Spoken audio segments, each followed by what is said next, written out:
Hi అండి అందరికీ. ఈరోజు మనం రిపబ్లిక్ డే ముగ్గు నేర్చుకుందాము.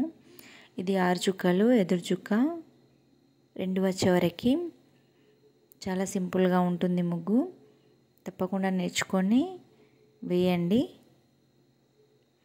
ముగ్గు కనుక నచ్చితే లైక్ చేయండి ఫ్రెండ్స్, అలాగే కామెంట్ చేయండి, నా ఛానల్ని సబ్స్క్రైబ్ చేయండి. Thank you friends.